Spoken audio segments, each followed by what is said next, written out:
So how do we deploy TLS decryption?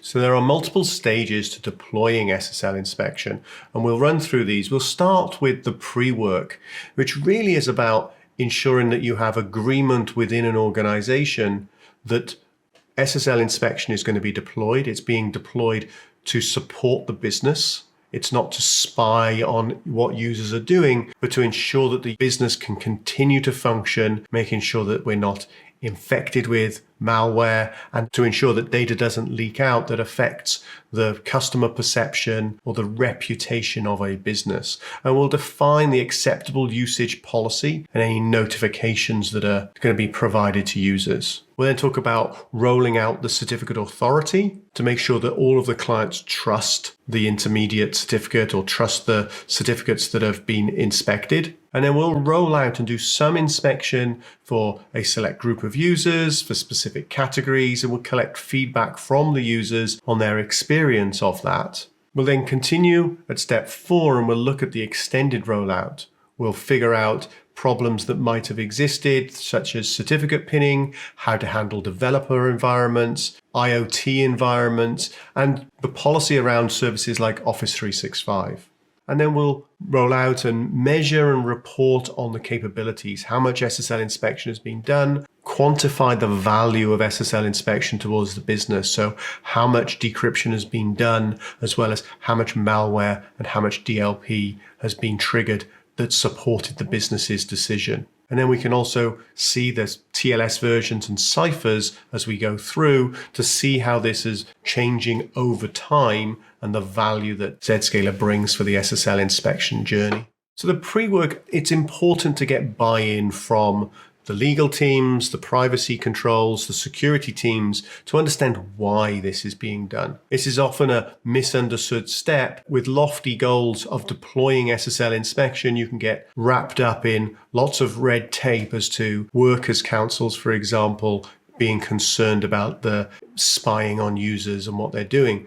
But it's really important to get a level set within the organization of why TLS inspection is being done for the security of the business and the business's reputation. Understanding what that encrypted data is and how Zscaler handles it. So obfuscating the user and device data, we're never storing any of the content, the payload to disk. We're scanning it for data protection and we're scanning it for infection and making sure malware doesn't come into the organization or leak out for as far as command and control services.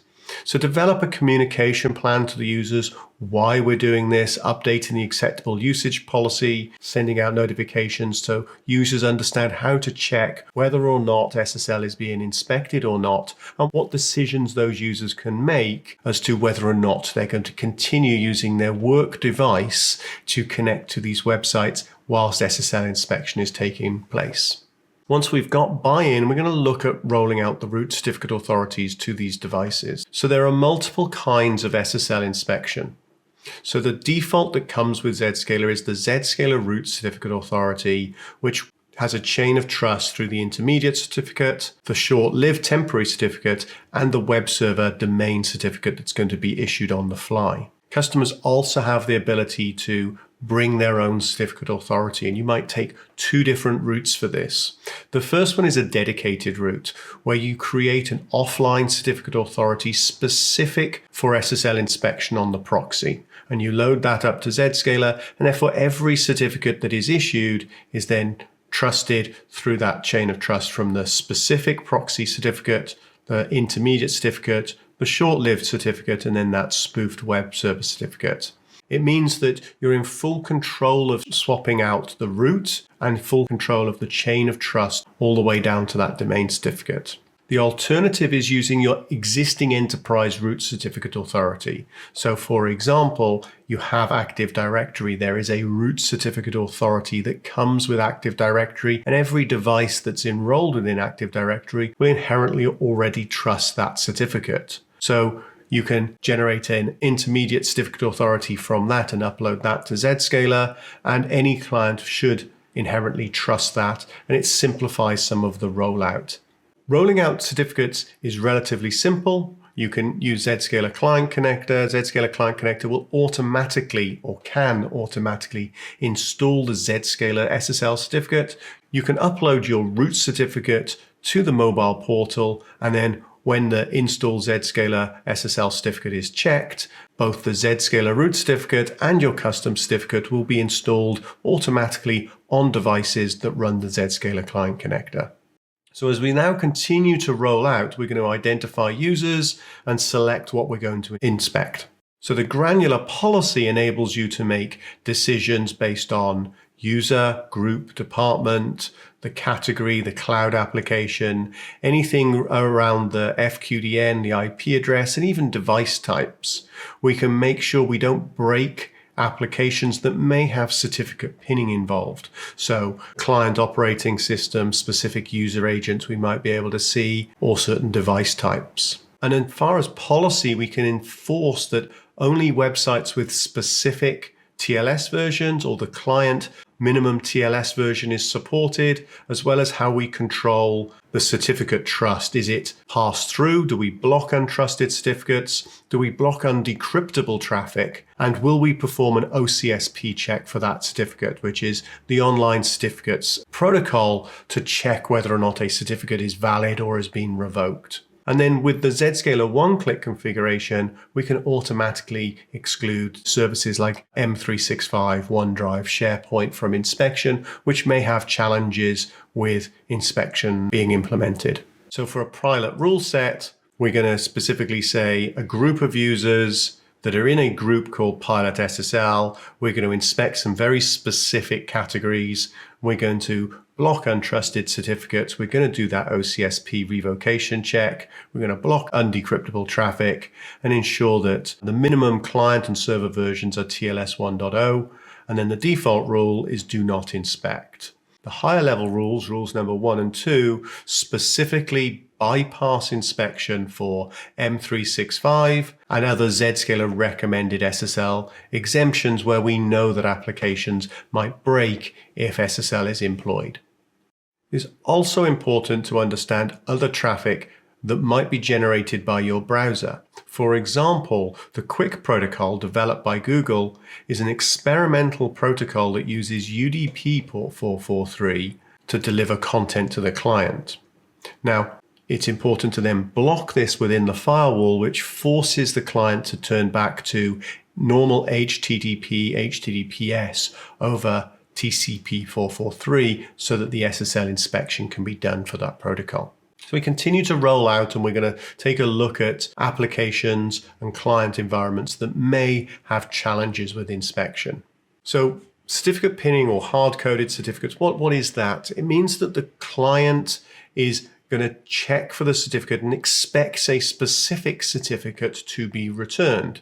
And so the man-in-the-middle certificate that we deliver will not be trusted. It's not the certificate that's been expected, so the application will fail.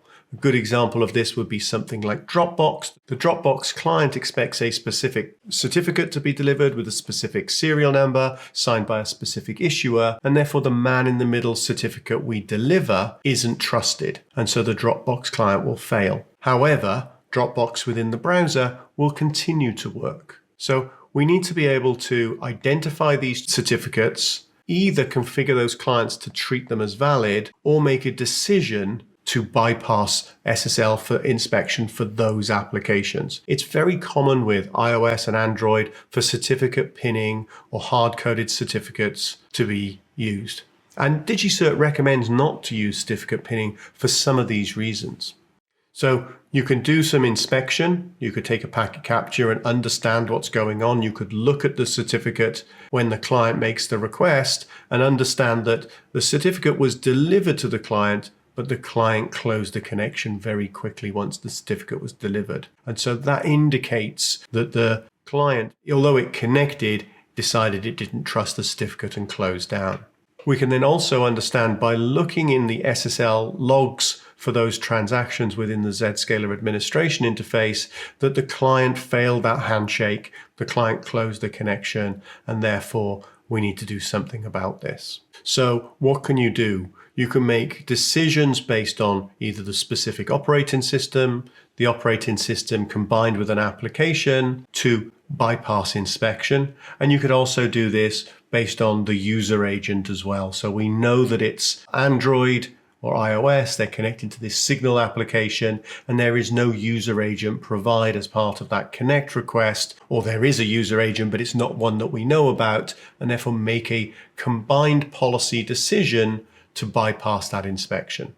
So what about other applications? So if we look at developer environments or IoT environments, these aren't using the system certificate store. So when Zscaler Client Connector installs that root certificate authority, either the Zscaler one or your custom one, it installs it in the local computer trusted root CA store. But a lot of these applications that might be developer apps or IoT applications maintain their own OpenSSL certificate authority or chain of trust. Firefox also maintains its own trust store, Python, for example. So it's important to make decisions either how you install that root certificate into those trust stores, or you bypass inspection for those applications or those environments.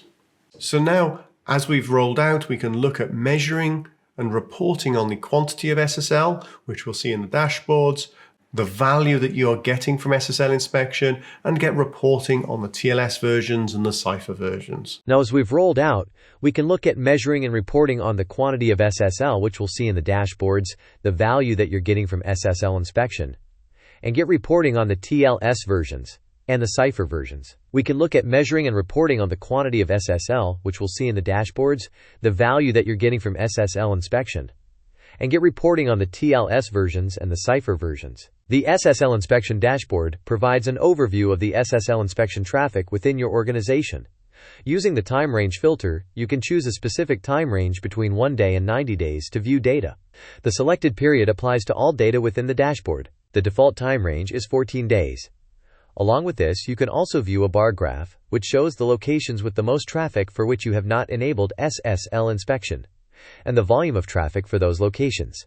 You can also view a bar graph shows the URL categories with the most traffic for which you have not enabled SSL inspection, and the volume of traffic for those URL categories. Zscaler supports hardware-based inspection with TLS versions 1.3, 1.2, 1.1, and 1.0, as well as PFS, Perfect Forward Secrecy, Cypher suites across all TLS versions. The Internet and SOC's Public Service Edge prefers and proposes the highest TLS version and strongest Cypher suites on the client side, client-to-service edge, and server side, service edge to server connections, respectively. Zscaler doesn't perform SSL inspection for websites that only use unsupported protocols.